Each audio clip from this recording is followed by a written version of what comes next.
Mes chers amis, ce Shabbat, nous lirons la paracha de Vayetze. Comme vous le savez, Yaakov est obligé de fuir devant la menace que représente son frère Esav.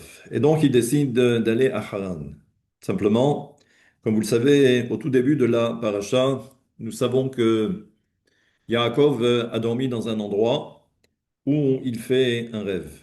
Ce rêve, c'est la fameuse échelle de Jacob. Le verset nous dit que les anges montaient et descendaient. Il y a d'innombrables interprétations concernant cette image, j'allais dire biblique, concernant l'histoire de ce songe, ce rêve, le rêve de Jacob. Alors, tout d'abord, une des interprétations est proposée par le Maharal de Prague. Il y a ce fameux Midrash que tout le monde connaît, à savoir que lorsque l'on voit les anges monter et descendre, ce fameux Midrash nous dit que cela fait référence aux quatre exils. Et ça veut dire que chaque, chaque pays, chaque nation a un représentant céleste. Et là, donc, ce que nous dit le Midrash, c'est que Jacob a vu ces anges monter. Parce que chaque représentant céleste est un ange qui monte, mais qui ensuite redescend. Et ça veut dire quoi? Ça veut dire que Dieu a montré à Jacob ce qu'allait arriver au peuple d'Israël, les enfants d'Israël, les enfants de Jacob. Et donc, premier exil, le représentant céleste monte et ensuite il finit par redescendre. Cela sous-entend que l'exil va durer un certain temps. Le deuxième exil, là aussi, représenté par un ange qui est le représentant céleste du pays ou de la nation, lui aussi monte et ensuite il redescend. Troisième exil, pareil. Et voilà que l'on arrive maintenant au quatrième exil, qui est celui de Édom.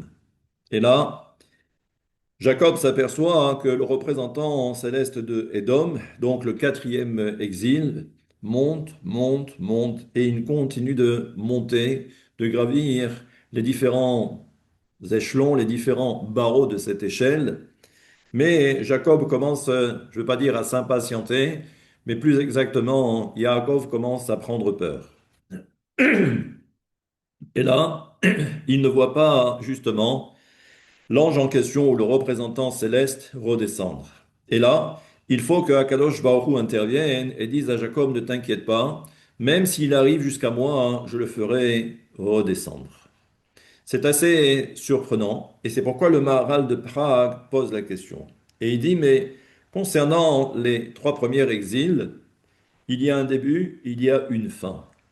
Pourquoi concernant Édom, il y a un début, mais Jacob ne voit pas la fin, si ce n'est l'intervention de Dieu, pour lui dire et pour lui signaler, lui signifier que Esav finira par descendre. Esav, Édom, c'est le même. Et bien regardez ce que nous dit le Maharal de Prague. C'est assez surprenant. C'est que Kikol Shlosha Amalchuyot Arishonot, les trois premiers exils, Ra'a Yaakov. Yaakov a vu justement Aliyatam, Vera'a, Gam et Iridatam. Il les a vus monter, il les a vus redescendre. C'est ce que l'on a dit. Chutz, Minamalchut Areveit. Shera'a Aliyata, Velora'a Iridata. Quatrième exil, Édom monte, mais il ne redescend pas. Veze mipene ki she'ar ha'malchuyot noten ha'em Hashem yitbarach yirida. Parce que concernant les trois premiers exils, c'est Akadosh Baruch Hu. Également, il ordonne, en fait, comme si tout était déjà inscrit. Concernant les trois exils. Noten lahem Hashem itbarach yerida. Comme si c'était inscrit dans leur histoire que cela n'allait durer qu'un temps. Mitzad olam hazeh. Et pour quelle raison? C'est que cette yerida est, j'allais dire, presque mécanique. Elle est tout à fait naturelle. D'ailleurs, c'est pourquoi le Maharal de Prague nous dit Mitzad olam hazeh. C'est-à-dire que cette yerida, cette descente, eh bien, correspond justement à ce monde-ci. Et regardez, Ulfichach Yaakov Shaya beoto zman ba'olam hazeh. Parce que Jacob, justement, à ce moment-là, quand il voit ce rêve, eh bien, Jacob se trouve où? Il se trouve dans ce monde-ci, ce qu'on appelle le Olam Hazé. Ra'a Ayerida Shelahem. Et donc, il a vu justement leur chute. Parce que ces trois exils font partie de ce Olam Hazé. Vous allez tout de suite comprendre. Aval Malchut Arve'it. Mais le quatrième exil, Yeridata min Olam Ha'elyon. C'est que, en fait, la chute de Édom ne proviendra que Olam Ha'elyon, le monde supérieur. Et là, vous voyez que, d'un côté, concernant les trois premiers exils, on parle de Olam Hazé, comme si ça faisait partie intégrante de ce monde. Ça fait partie, j'allais dire, du logiciel, j'allais dire, particulier de ce monde. Alors que Edom fait partie, j'allais dire, d'une autre dimension. Ve'Hashem idbarar be'atzmo morid ota.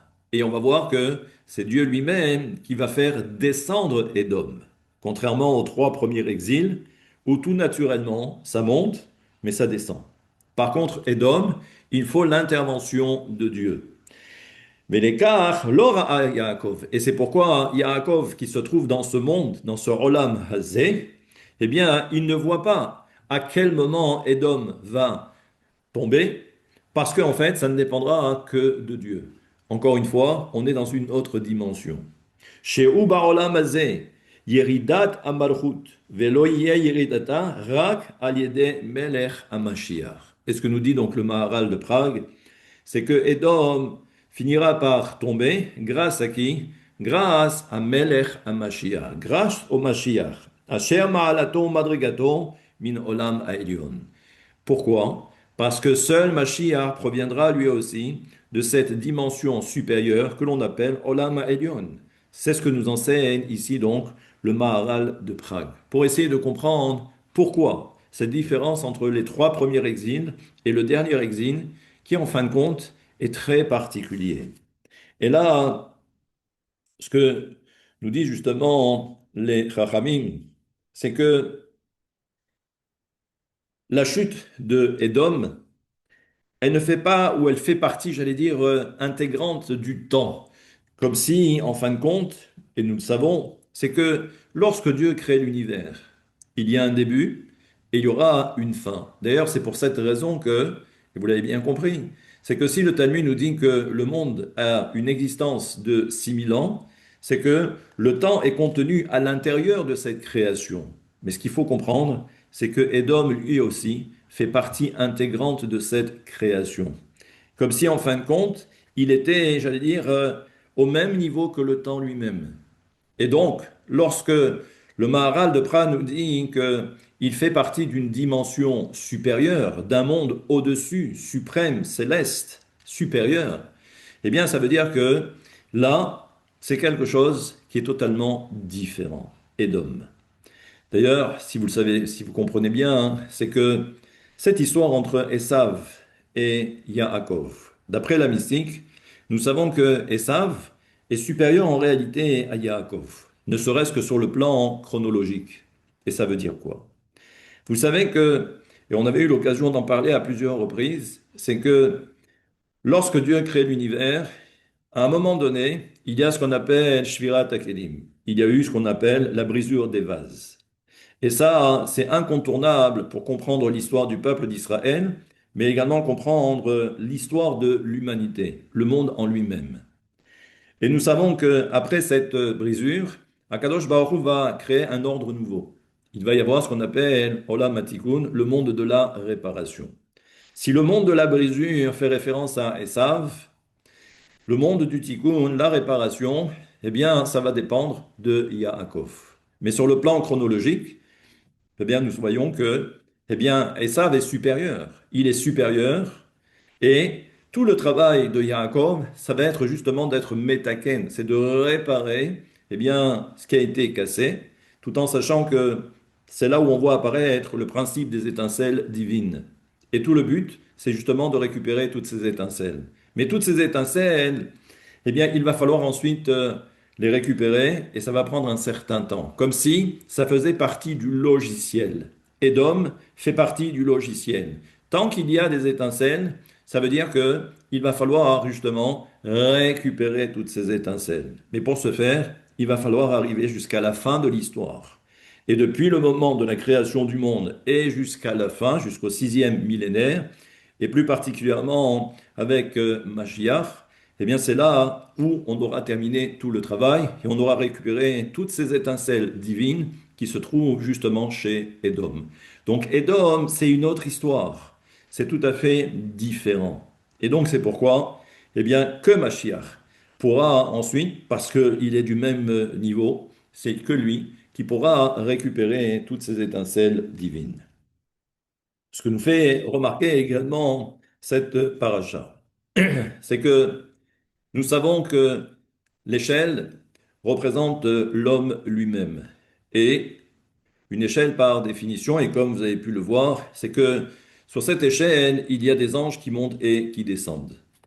Et là, il y a différents commentaires pour essayer de comprendre. Parce que cette échelle, le pied de l'échelle est sur terre, mais le haut de l'échelle arrive dans les cieux. Comme si, en fin de compte, l'homme est pourvu d'un corps, c'est pourquoi le bas de l'échelle provient justement de Artsa Eretz, de la terre, le côté matériel. Mais Rosho Magia Shamaima, mais le ciel, pardon, le haut de l'échelle arrivé jusqu'au ciel, c'est pour nous donner l'indication suivante, c'est que l'homme est également pourvu d'une âme. Et tout le travail, c'est que justement, on doit avoir les pieds sur terre, mais tout le but, ne serait-ce qu'à travers cette matérialité, c'est d'arriver à sacraliser la matière et d'être capable de s'élever et d'arriver jusqu'en haut. Pour bien montrer que, en fait, le plus important, c'est que c'est la neshama qui doit prendre le dessus sur le corps. Mais entre-temps, eh bien, ce que nous disent justement nos hachamim, et d'ailleurs c'est pourquoi il y a cet enseignement du Ktav Sofer. Il nous dit qu'Adam pere ivaled. Si je traduis littéralement, c'est que l'homme au départ n'est qu'un sauvage. Qu'est-ce que ça veut dire un homme sauvage?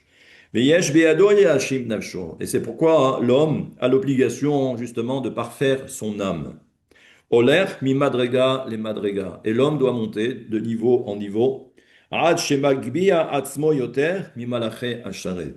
Et grâce justement à ce travail accompli, l'homme va pouvoir, j'allais dire, se positionner au-dessus des anges. C'est pourquoi vous remarquerez que il y a la partie inférieure, donc qui est de, le pied de l'échelle, qui représente justement la matérialité. Entre, il y a Malachim, il y a les anges qui montent et qui descendent, mais le sommet de l'échelle arrive jusqu'aux cieux.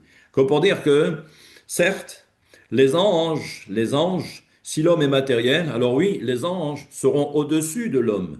Mais si l'homme arrive à s'élever, alors vous verrez que la neshama de l'homme sera au-dessus des anges. Parce que, encore une fois, si vous coupez l'échelle en trois, vous avez la partie matérielle. Si l'homme est matériel, les anges sont juste au-dessus, c'est-à-dire c'est la partie intermédiaire.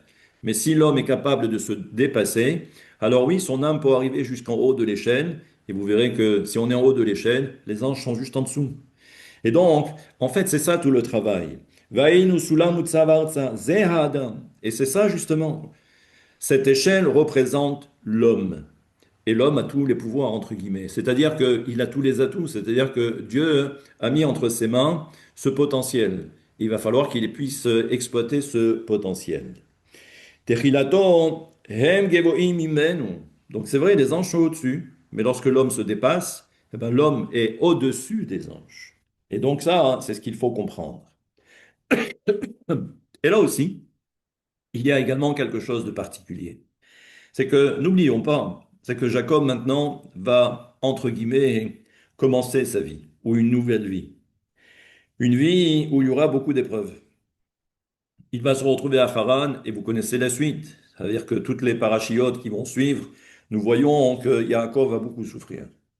Mais, avant même que commence son histoire, eh bien, il y a encore cette histoire, en fait, c'est l'échelle, comme pour dire que, attention, toi, Jacob, alors oui, Malaché Olim Veyordim Bo, c'est-à-dire que toute cette spiritualité qui est ici, j'allais dire, présentée comme des anges. Parce que lorsqu'on parle de spiritualité, et vous savez très bien le principe, c'est que chaque fois que l'on accomplit une mitzvah, on crée un ange. Alors oui, grâce aux mitzvot, on a la possibilité de s'élever. mais parfois il y a également cette notion de Yérida. Il y a également cette chute.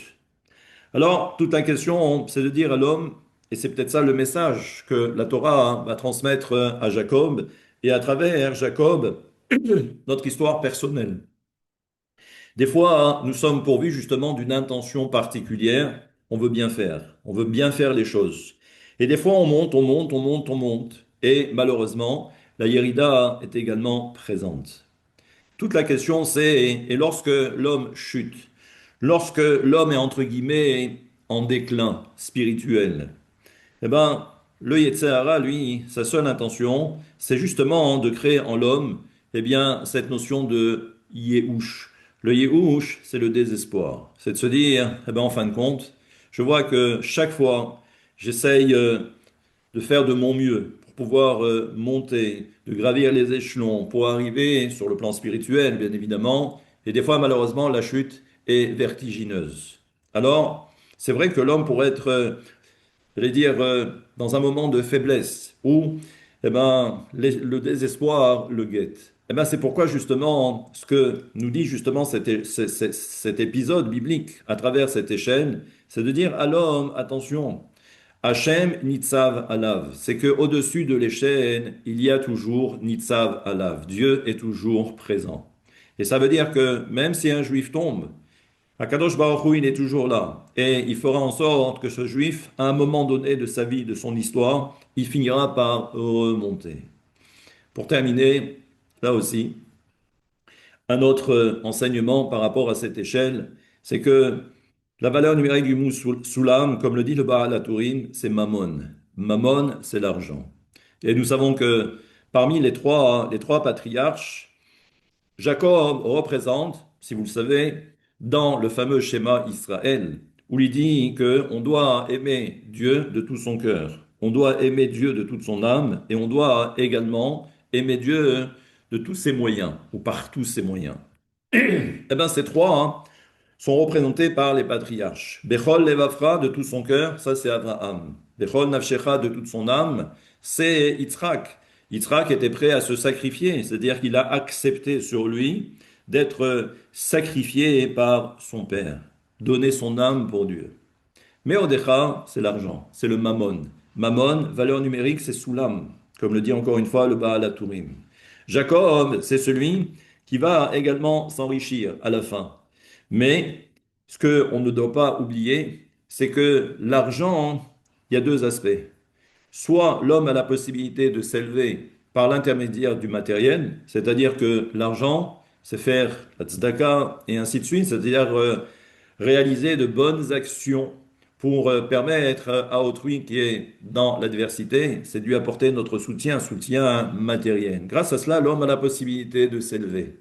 Mais malheureusement, là aussi, le mammon peut parfois conduire l'homme à tomber très très très très bas. Donc c'est pourquoi il y a cette mise en garde de la Torah vis-à-vis de Jacob, pour lui dire fais attention, tu es un homme, tu as la possibilité de t'élever sur le plan spirituel. Pas de désespoir, et l'argent, il faut savoir ensuite, à bon escient, grâce à cet argent, être capable de sacraliser la matière et être capable également de s'élever. Voilà quelques enseignements pour bien comprendre l'importance de cette paracha et plus particulièrement cet épisode biblique à travers l'étoile, à travers, pardon, l'échelle de Jacob. Shabbat shalom et à très bientôt.